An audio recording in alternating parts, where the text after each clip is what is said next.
புகைப்பிரியர்களுக்காக ஒரு வீடியோ போடலாம் அப்படின்னு ஒரு எண்ணம் வந்தது.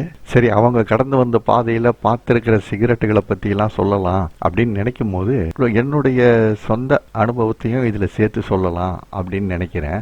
அப்போ எனக்கு ஒரு 10 வயசு இருக்கும், 10-11 வயசு இருக்கும். அப்போ முத நானும் என் அண்ணனும் கொஞ்சம் வீட்டில இருந்து வெளியே ஒரு பெரிய மைதானம் மாதிரி இருக்கும், அந்த இடத்துல பேசிக்கிட்டே போகும்போது அண்ணன் திடீர்னு என்ன பண்ணோம், ஒரு சிகரெட் ஒன்று எடுத்து பற்ற வச்சான். பார்த்தாக்கா என்ன சிகரெட் எல்லாம் பார்த்தீங்கன்னா, இல்லை அவன் வாங்கிட்டு வந்தேன், எப்படி இருக்குது பார்க்கலாம், குடிச்சு பார்க்கலாம் அப்படின்னு சொல்லி வாங்கினேன்னு சொல்லிட்டு பற்ற வச்ச உடனே அவன் இழுத்தான். 2 வாட்டி புகை விட்ட உடனே எனக்கும் ஒரு ஆசை வந்தது. நான் கேட்டேன், நானும் ஒரு வாட்டி இழுத்து பார்க்கட்டுமான்னு. அவன் என்ன இழுத்து பாரு அப்படின்னு சொன்னான். இழுத்தான் பாருங்க, 10-11 வயசுல என்ன தெரியும், ஃபுல்லா ஒரு தம்ல இழுத்த உடனே போய் நாசியில ஏறி பயங்கர இருமலாகி போச்சு. அதோட இனிமேல் நம்மளுக்கும் சிகரெட்டுக்கும் ஆகாதுன்னு ஒரு முடிவு பண்ணேன். அது கூல் சிகரெட். அதோட நான் சிகரெட்டை முழுமையாக விட்டுட்டேன். கொஞ்ச காலத்துக்கு அப்புறமா கவனிச்சா என் அண்ணனும் சிகரெட் பிடிக்க காணோம். என்னன்னு கேட்டேன், அடப்படா அதை போய் இழுத்துக்கிட்டு ஊதிக்கிட்டு ஒரே புகை அடிச்சுக்கிட்டு எனக்கு அது பிடிக்கல அப்படின்னு சொல்லிட்டு விட்டுட்டான். ஸோ அண்ணனும் புகை பிடிக்கிறத விட்டாச்சு. ஆனால் எங்கள் அப்பா ஒரு பெரிய பீடி பிரியர். பீடி பிரியர்னாக்கா எந்த நேரமும் பீடியும் கையுமா தான் இருப்பார். செயின் ஸ்மோக்கர்லாம் இப்போ சொல்லுவாங்க இல்லையா, அது மாதிரி கொஞ்சம் கடினமான செயின். அவர் காஜா பீடி தான் பெரும்பாலும் பிடிப்பார். இப்போ ஒரு தடவை கொஞ்சம் காஜா பீடி டிசப்பாயிண்ட் ஆகிட்டாருனாக்கா கணேஷ் பீடி வாங்கி பிடிப்பார். அவரும் 87 வயசு வரைக்கும் இருந்தார்.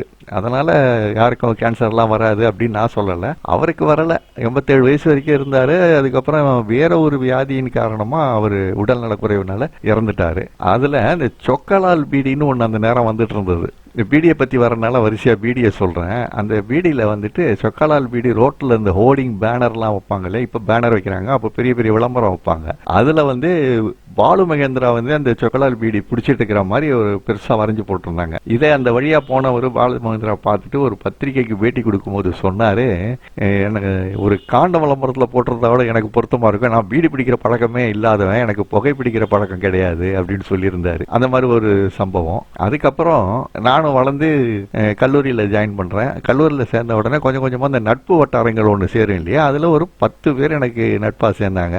நாங்கள் எப்போவுமே ஒரு 10 பேர் அப்படி ஒன்றாவே சுற்றிக்கிட்டு இருப்போம். இது எங்களுக்கு காலேஜில் ஒரு பேர், லூசு கூட்டம் போகுது பாரு வருது பாரு அப்படின்னுட்டு. அந்த மாதிரி இருக்கும்போது அப்படி கிடைச்ச நண்பர்களில் ஒருத்தர் தான் இப்போ நம்ம சினிமாலெல்லாம் பார்க்குறோம் இல்லைங்களா, இளங்கோ குமரவேல் அப்படின்னுட்டு.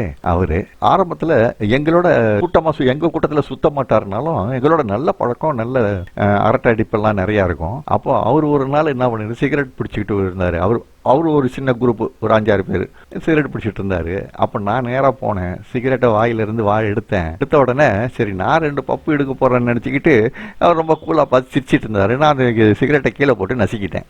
என்னடா இப்போதான் வாங்கிட்டு வந்தேன், ஒரு பப்பு கூட நான் எடுக்கல, அதுக்குள்ள இந்த மாதிரி பண்ணிட்டியாடான்னு கத்தனா. சிகரெட் பிடிக்கிற பழக்கமே வைக்காத, நான் எப்போ பார்த்தாலும் இதை செய்வேன் அப்படின்னு சொல்லிட்டேன். அதுல இருந்து எங்க குரூப் அப்படி பார்த்தாலே சிகரெட்டை வாயிலிருந்து எடுத்து அணைச்சி வச்சிருவாப்புல. கொஞ்ச காலத்துக்கு அப்புறம் பார்த்தாக்கா அவரும் அந்த மாதிரி சிகரெட் பிடிக்கிற பழக்கம் இல்லை. ஸோ சிகரெட் பிடிக்கிறதுங்கிறது சில பேருக்கு ஆரம்பத்தில் ஒரு ஆர்வ கோளாறு தான் தவிர அது மேலே நாட்டம் கிடையாது. ஆனால் குமரவேலுக்கு அந்த சிகரெட் பிடிக்கிற அந்த ஒரு ப்ராக்டிஸ் எடுத்ததுனாலே என்னமோ இப்போ சினிமாவில் சிகரெட் பிடிக்கிறதுக்கு ரொம்ப சௌகரியமாக இருக்கு அவருக்கு. சரி, புகை ரசிகர்களே, நீங்கள் இந்தியாவிலே இருந்து இந்தியாவில் உள்ள அந்த பிராண்டுங்கள்லாம் பாருங்க. வெளிநாடுகள் போயிருந்தீங்கன்னாக்கா அங்கே சிகரெட் பிராண்டுகளையும் பாருங்க.